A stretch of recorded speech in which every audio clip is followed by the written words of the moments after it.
big sky, big potential. In association with Mills and Reeve, this is Eastern Promise. Achieving more together. Welcome once again to the Eastern Promise podcast, your scintillating showcase in sound of and for the East of England. I'm your host, Mike Rigby, and this week we profile one of our region's leading entrepreneurial experts.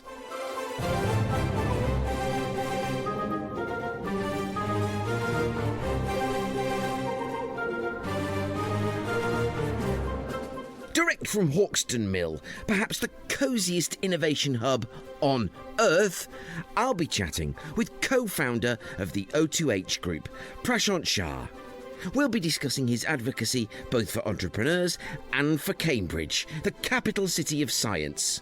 And just for fans of Cambridge Wide Open Day and its kick-ass house party, Prashant and I will talk about where Quad came from, and more importantly, where it's going. So, stand by for Prashant Shah and an account of the awesome, a study of the superlative, if you will, in this week's ever-amazing Eastern Promise.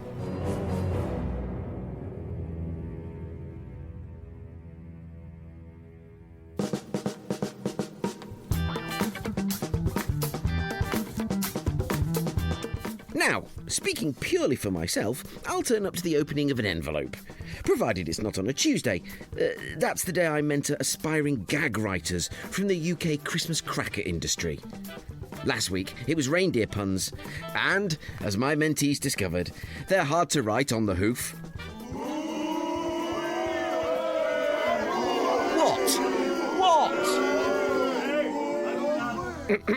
Now, where was I? Oh yes, events, dear friend, events.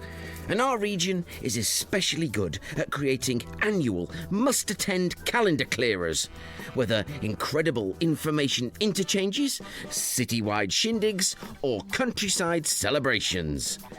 I tried to get to them all, and 2023 was a bumper year, because 2 new events crowbarred their way into your calendar.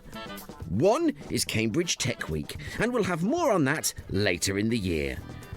But first in the year comes Cambridge Wide Open Day, co-founded by today's guest, Prashant Shah of the O2H Group. Of course, I wanted to ask him all about Cambridge Wide Open Day, or Quad, and its evolution into Cambridge Wow, Cambridge Wide Open Week. But having seen Prashant advocating impressively for Cambridge's entrepreneurs across events from Leeds to London, it was the perfect opportunity to get to know the man himself. And so, dear listener, on what was quite literally a dark and stormy night, our story begins. Enjoying a mince pie just before Christmas is my guest today in possibly one of the most iconic venues for innovation and creative disruption in the Cambridge ecosystem. We're at the old mill in Hauxton and sitting by the fireplace with Prashant Shah. I'm actually delighted to be here chatting with you this afternoon because, as I say, I've never known you to pass up an opportunity to advocate for the ecosystem. So welcome. Thank you, Mike. That was a long, rambling introduction for which I apologise.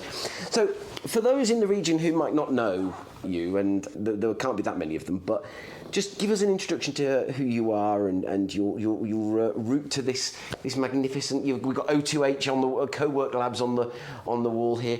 Your route to this place we're at. Well, I think I've got to start with my dad.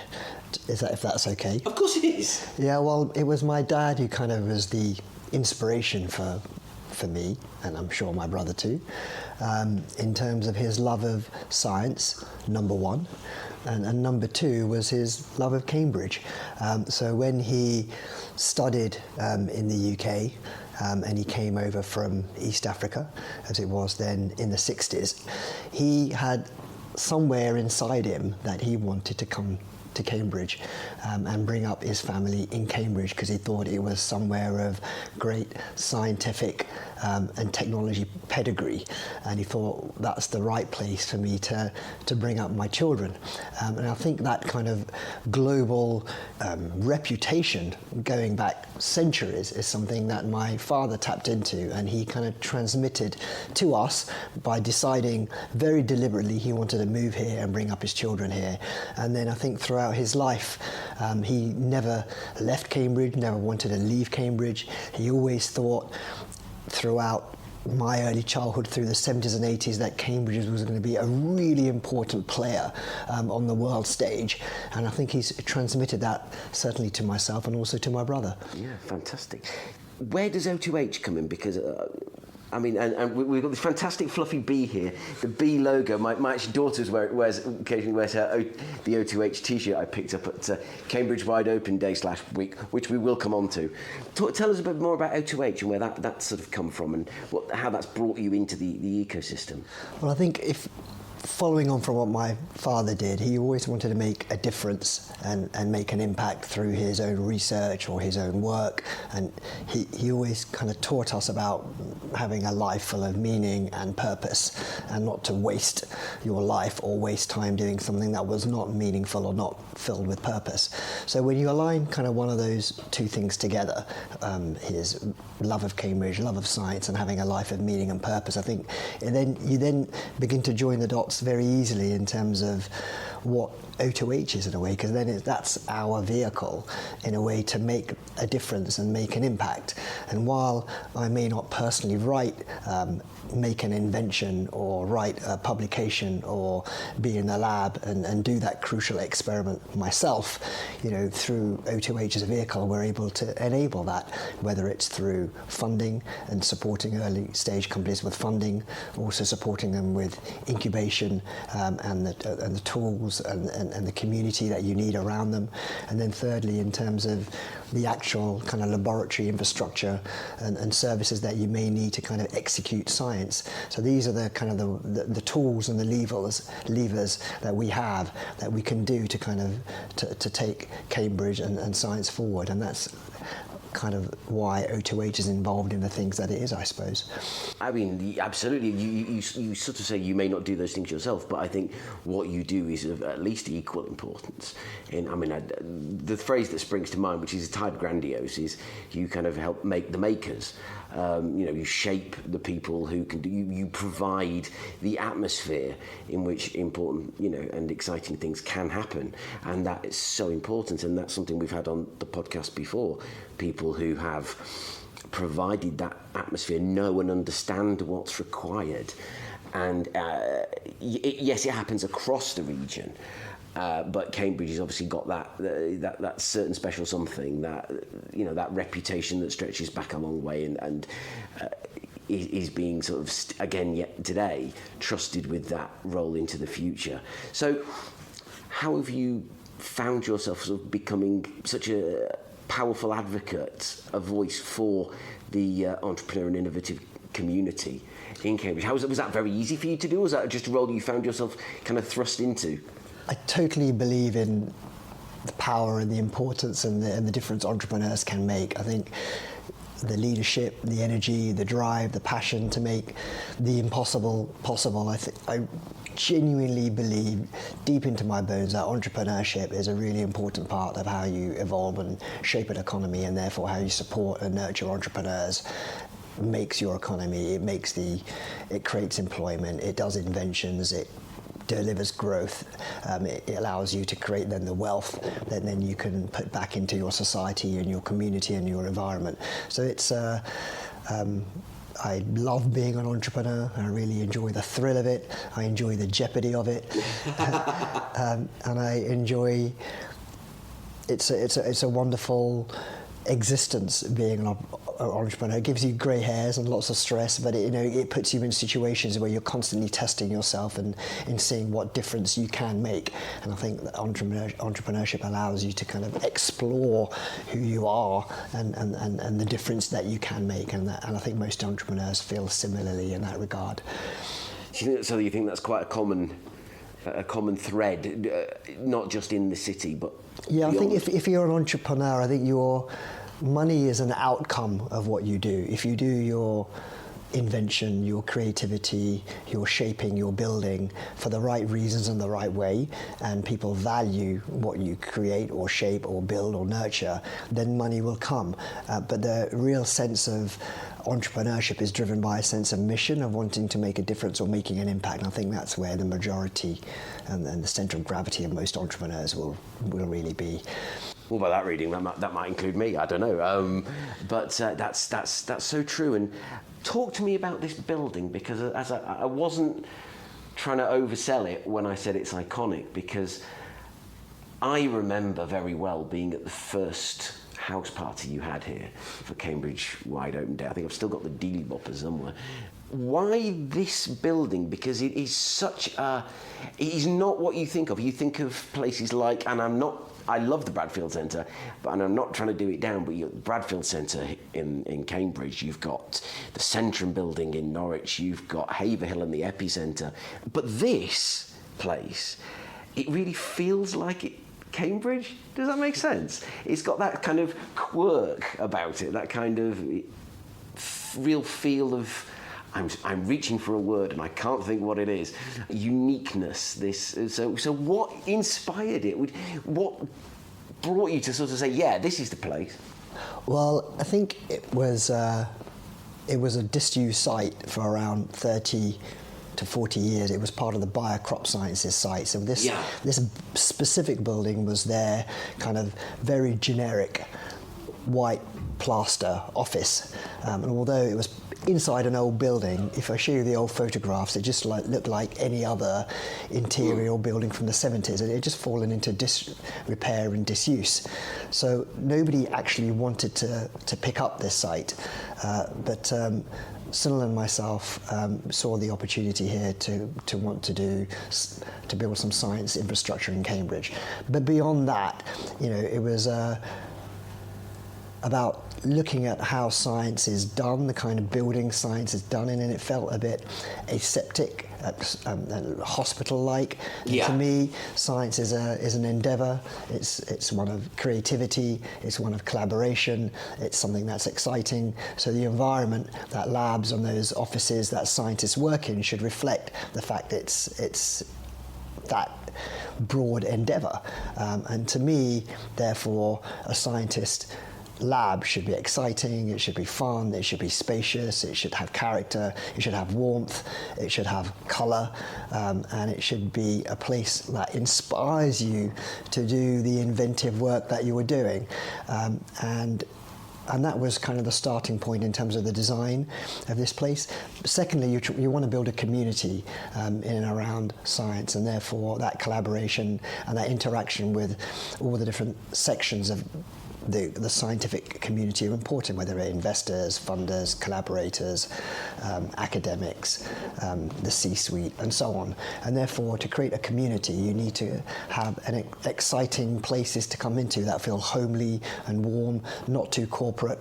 But then you can't impose that on a building. You've got to look at what's already there in the building. You've got to look at the history, the heritage, the fabric of those buildings, the materiality, and then you've got to pick out clues from the past, and you then need to bridge it into what the future use of that building would look like. And it's important not to create a uniform looking building in terms of an aesthetic. What we tried to do here was to make it eclectic, make it a bit mischievous, look at where kind of art meets science, look at the serendipity of the collisions of how you can move through a space, and therefore those chance encounters that spur creativity and excitement, conversation. So this was some of the ethos behind inheriting what was a bland, disused office building and where it is now. I don't know if you would ever want to do this, but I think if you ever wanted to do a science and in it. I'm sorry. For listeners at home, Prashant's just tried to eat a mince pie very quickly while I'm rattling on. So I'm going to let him swallow, and I'm going to carry on talking. It's nearly Christmas. It is nearly Christmas. I'm sat looking at this fantastic Christmas tree. if you ever wanted to do the science and innovation equivalent of grand designs, I think you should, because what a brilliant evocation. I mean, who wouldn't want to come and do anything? Because it's so lovely. It's so quirky, and it feels very much of its place. But to what extent do you sort of go to other parts of not just the region? Because Cambridge, I think, has that, not just that regional role, but that national and global role. Places in the region, across the world, and just think, yeah, it's all a bit nice. But in Cambridge, we've got places like this, and it's in a league of its own. Does that make sense as a question? I'm not sure it made sense to me. Well, I think we had the privilege of being able to kind of put our own identity on this building. I think normally when people are looking to work in a lab or create space in which to work in, it's rented. So you have a separation between the developers and the scientists, unless you're AstraZeneca, and you can build your own labs. Then you can build your own beautiful building. But everyone else essentially relies on developers to build a building, to furnish it, to kit it out, and then you rent it out. So there's no requirement to do more than what's functional for 98% of the scientific buildings. And we're in the rare position in that we owned, developed and run this very small site, and we were able to kind of impart our ideals and values and identity into the design. And if you believe that the culture of an organisation and the community that you build is reflective of the design ethos of the building that you're in, then you're going to put a lot of effort into the design, because that shapes the culture, and it's the culture which shapes your community, and it's the community that then shapes the inventions. So it's kind of looking at that in sequence, and then you work back and they say, well, design and the environment is very important to culture, which is then important to creativity. Why the B? Is it simply busy? Well, it's an accident of a couple of different things. One is that we wanted to create a buzzing environment, and that turned into Feel the Buzz, which then turned into, well, we actually genuinely have rare burrowing bees in this building. And then that became then the theme for the very first open day that we did here, Feel the Buzz of Cambridge. Yes. Because when you looked at the pandemic, there was a lot of doom and gloom and nobody was going out anywhere, but Cambridge under the surface, even during the pandemic, was still alive. And there was a whole new bunch of exciting accelerators, incubators, new companies, funding, new strategies bubbling under the surface. So to me, Feel the Buzz of Cambridge just kind of rolled off the tongue. And then it became a thing. And then how do you play with that? And then we kind of put everybody in Daily Bob, the antenna. In the party. I mean, it's also the bee's also the symbol of Manchester. So, and we've got the Cambridge-Manchester tie-up, so that's also quite fortuitous. But I want to come on to Cambridge Wide Open Day in a minute, but I'm actually quite interested in what takes you to these various events, not just big things in the city like innovation summits and various partnership meetings and whatnot, and all party groups in London. And what is it that drives you to go there and be there? Is it a sense of wanting to be where the decisions are made? Is it a sense of you need to be there to advocate, or you just want to be there to be a voice? I'm just really interested. I know why I go, and it's nosiness.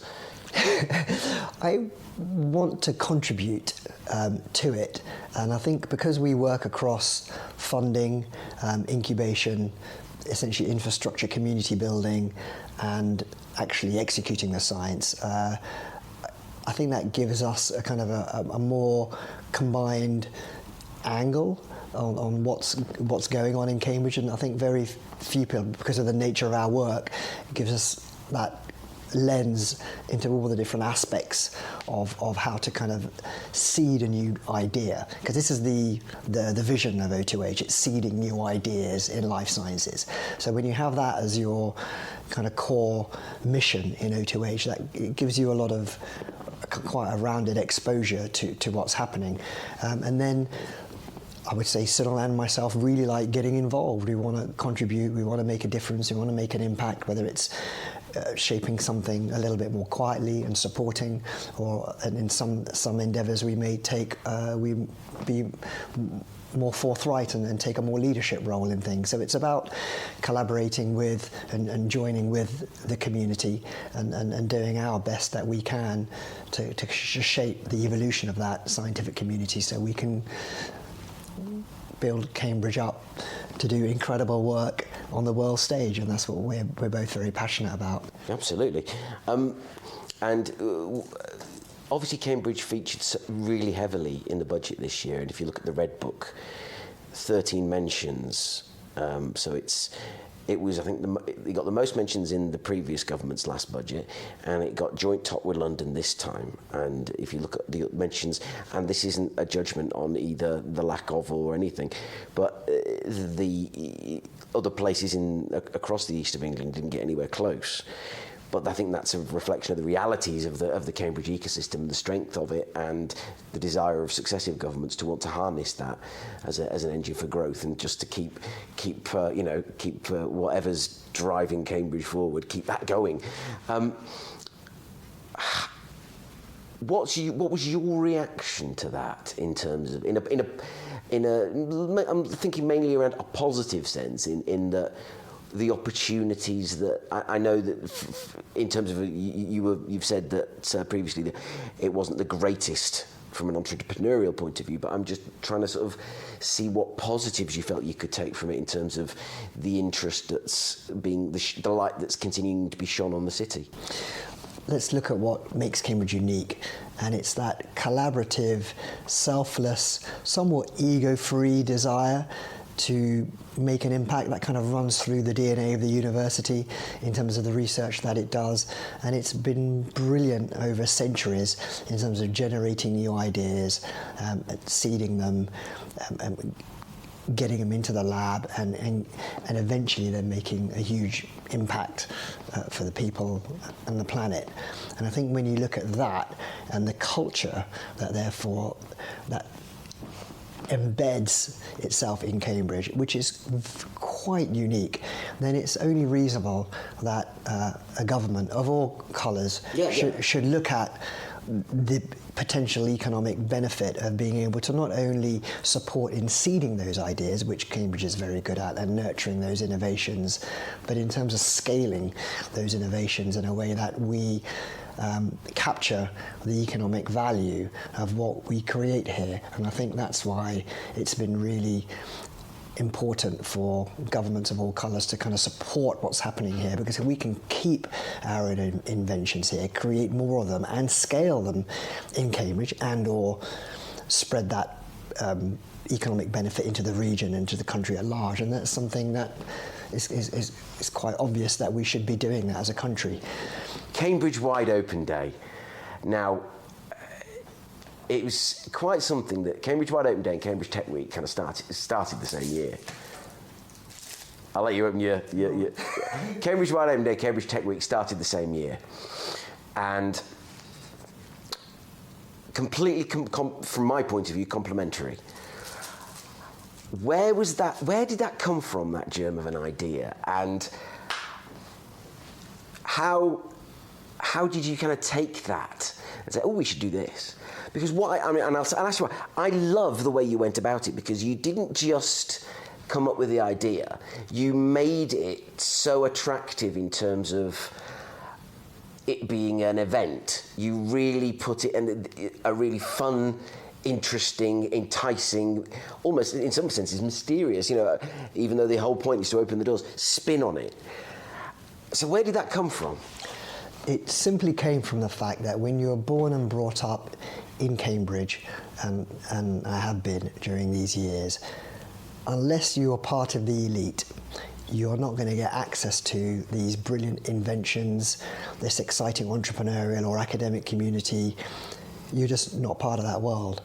And what we saw is that Cambridge wanted to be a player on the world stage, and when you talk to the politicians and the residents, there's a tension between the growth and the opportunity for a certain group of people in Cambridge, and there's a lot of people in Cambridge who are left behind and who don't see what's going on. So the Cambridge Wide Open Day, in its spirit and in its essence, was to say that Cambridge belongs to all of us, not just the academic, entrepreneurial, inventor elite. It needs to bring all of us on this journey, whether it's the trade-offs in terms of housing, water, energy, transportation, in order for us to be able to compete on the world stage. So it was an opportunity to bring the residents in to see what was happening in Cambridge. Now, it just so happens that not everybody has seen everything that's going on in Cambridge. I haven't seen all the science parks. I've not been to all the venues. I've not seen, and I'm keen to see it as well. I'm thinking, if I haven't seen it, how do you think everybody else has missed out on seeing what's going on as well? So that was kind of the genesis of the Cambridge Wide Open Day. And there were so many new venues coming up, so many new labs coming up. There's a lot of good companies that are there. There's incredible talent. And to give that an exposure and to tell the story of Cambridge, firstly to ourselves, also other people in the UK, and as it evolves, we'll get the opportunity to tell the story to people overseas as well and make it easy for them to see Cambridge in one day. I mean, I had this terrible problem of people from overseas coming here and saying, well, I would love to see Cambridge, I know there's a lot going on here, and I'll show them around. And I was curating these kind of day trips for them to show them around interesting people and interesting venues. Come and see this, go here. I'm thinking, surely if we just had a day, we could invite everybody we wanted to. They could all see it for themselves on one day, rather than all of us curating these ad hoc trips for people to come and see Cambridge. And so that, to me, made sense for exposure to the people of Cambridge, and it made sense for bringing people from outside of Cambridge to see Cambridge and what it's all about, and the culture and the people and the talents. The Cambridge Wide Open Day is literally lifting the lid not only on the buildings but the people, the companies, the talent. So it's full of masterclasses and workshops and tours and talks and presentations and roundtables, and we're building upon that this year again. Yeah, and you're extending it, are you, next year? Yep, so the 25. Cambridge, we are. So after 2 years of doing the Cambridge Wide Open Day, I think we've kind of got enough of experience under our belt to now feel brave enough to try a Cambridge Wide Open week. So we're calling this Cambridge WOW, CWOW. That's the acronym for this week, and we're saying this is the home of life sciences, and we're going to do an extended week of life sciences activity during the course of this week, and we've got some really good people on board, and the programme for the week is pretty much mapped out, and we'll be letting people know early in the new year what it's all about. Well, I look forward to finding out. So, oh God, I had a great question. It's just slipped through the mental grate. I can tell you a bit more about it if you want. Oh, no, please. Yeah, so the Cambridge Wide Open Week will involve a 5-day plan. So we've kind of got, on the Thursday, we've got the BIA will be doing their Tech Bio event at the Disc. AstraZeneca will be doing their exchange event on the Thursday with a reception. On Monday and Tuesday, we've got the leading investors and funds and venture managers showcasing their best companies, around a dozen of them. So anyone will be able to come into Cambridge and see from the earlier stage companies, probably companies into then Series A and B, from put on by the venture funds themselves. So there'll be a venture tour. So we were snaking around various showcases throughout those 2-3 days. The Cambridge Wide Open Day will happen as it has done in the last 2 years, so therefore we've got an approximate schedule for the week. Form the Future will be running a reception on Monday evening, and Cambridge Enterprise will be doing a reception on the Tuesday evening. So we've kind of got the outlines of the week now. It should be quite exciting. And the question has returned to me, which is, what's the one place, the one venue that still eludes Prashant Shah, where you really want to get inside and have a good old nose around, but yet you still haven't managed to get in there yet? Oh, That's a damn good question. I think I've managed to snuffle my way into almost everything over the last 2-3 years now, and it happens because we're obviously scouting for venues that other people would find interesting. So you use that, do you? Yeah, use that to get. I'll go there and have a look, and people have been really spirited in terms of opening up Cambridge. They get it, you know, and people want to, in a sense of community spirits, they want to join in and contribute. So in terms of getting people motivated and involved in the Cambridge Wide Open Day, and now the Cambridge Wide Open Week has been relatively easy. It was just the vehicle and the catalyst that we needed, and that's what Cambridge Wide Open Day and now Cambridge Wide Open Week has been able to do. So do you sort of have a planner in your office for all the various? Because I love the way Cambridge does it, and I find, I don't know if you find this, outside of Cambridge, there's quite a misunderstanding about what Cambridge is, the ecosystem, how it feels, how it operates, and I find the impression people who don't know it have is often 180 degrees away from what it actually is. There's the perception of being a closed shop when no, actually nothing could be further from the truth. It's quite warm and open and welcoming, possibly because it has that international aspect to it. Do you find that, or do you feel it's actually quite well known for what it is? I think it's incredibly warm, welcoming, generous. Are you running for Parliament? Because that is a really good politician's answer. I was using your words. Oh, thank you. And it is. It is generous, and it is warm, and it is welcoming to everybody. And I think it just needs some of those vehicles for people to coalesce around, like the Cambridge Wide Open. And there's a lot of other things that are happening. A lot of the venues now are doing so much more activity in terms of engagement in their immediate community, contributing to the community around them in Cambridge. So there's a lot of different things that people are doing, like the Social Impact Fund that Innovate Cambridge is working on. Yeah. I think that's a really valuable addition when you look at the work of Form the Future, and in terms of careers development for our young people who are born and brought up in this area, and how we can get them into meaningful careers that support the economy, how business can engage with young people as well by going into schools and sharing their experience and insights of different careers. So that's the work of Form the Future, creating runways for young people in a way. So there's incredible work that's going on in the community by a number of different people to kind of bring us together as a community, and prepare us for hopefully the exciting growth of the next 20 or 30 years. Well, I think it's really quite an advanced, if I may say so, advanced way of doing things. It's an advanced way that Cambridge has sort of hit upon in a way that I haven't always felt anywhere else, in a lot of places, in that it has that openness, whereas some places can still feel a bit guarded. And it's understandable why. Because obviously Cambridge, to the rest of the region, Cambridge can feel quite big and powerful. But I always say, we'll get in there and find out. There's always one thing Cambridge is always open to is collaboration. It's not a closed shop. It's not, to reuse the phrase. It's always about collaboration.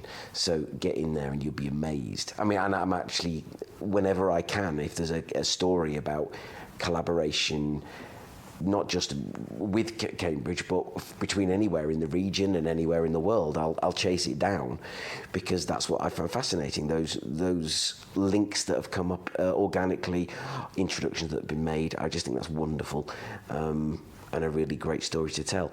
So, what's your? It's a bit early, but what's your New Year's resolution? If we can close on that one for O2H, for yourself, for Cambridge. Any of the above? Yeah, well, for Cambridge, I hope that we continue to progress, and all the different people who are involved in kind of mapping out the future for Cambridge put any individual differences aside, and we all work together to kind of to shape and cash in on, and if that's the right word, not only monetarily in a way on terms of the growth, but in terms of cashing in on the opportunity to be a leading inventor power in the world in a way. I think if we don't, then other ecosystems will get ahead of us through collaboration, cooperation, better funding, better strategy. So I think it's a really important moment for us, whether it's the government at a policy level, at a company level, an individual level, that we all work together to make sure that we do drive forward and we make the best of this incredible heritage that we have, and that we continue to be a leading player into the future. And we have high aspirations, and we do the hard work and the hard yards to kind of get there. Well, pioneer, advocate, entrepreneur, Prashant Shah, it's been an absolute pleasure and a long-held, I would say dream, but a long-held desire of mine to get you on the Eastern Promise podcast, and here you are, and there you were, and what a pleasure. Have a very Merry Christmas, although I probably shouldn't say that because this will go out in the new year, so Happy New Year. Thank you very much for your time this evening. It's been an absolute pleasure. Thank you so much, Mike.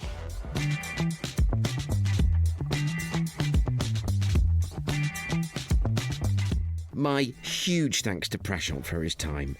And you will have seen Cambridge Wide Open Week begin its 2025 marketing push on social media. Building on the buzz of Cambridge Wide Open Day Season 2, as we've heard, Quad is becoming Cambridge Wide Open Week. Last year, over 1,000 attendees explored over 160 companies across 21 venues, featuring over 177 talks, presentations, tours, demos, and masterclasses.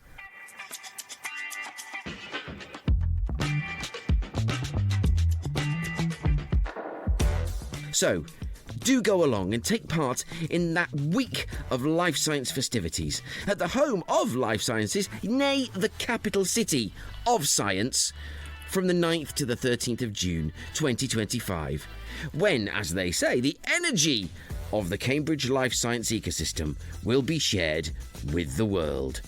Now, I have it on the very highest authority that there will be a mix of investor showcases, conferences, panels, talks, tours, masterclasses, discussions, breakfast, lunch, evening receptions, a summer garden party, yes, a community day, biotech, bikers event, and more. Whether you're an entrepreneur, investor, academic, working in public policy, a local resident, or just some muppet with a microphone, this is an opportunity for everyone to feel the buzz of the Cambridge life science ecosystem. And, as if that wasn't enough, the lead sponsor for Cambridge Wide Open Week is our wonderful friends, sponsors of Eastern Promise, Mills and Reeve. Go to CambridgeWideOpenWeek.com. That's CambridgeWideOpenWeek, all one word, .com, for more information.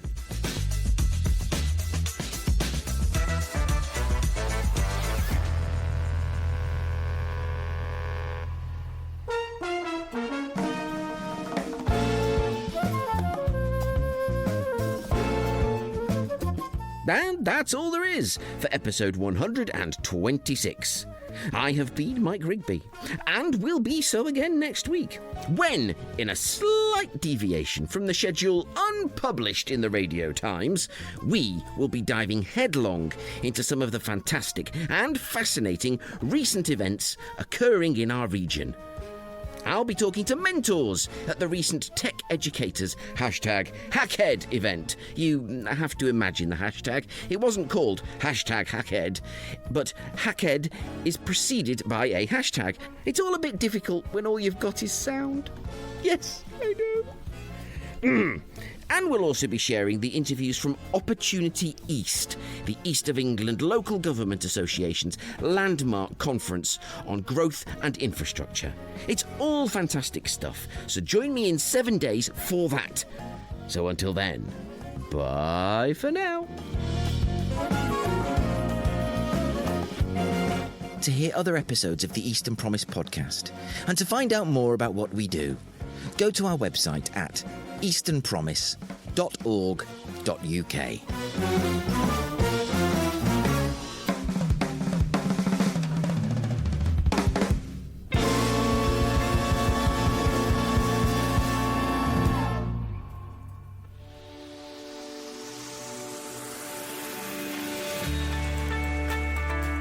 Eastern Promise is a Pudding Shed production in proud association with Mills and Reeve, achieving more together.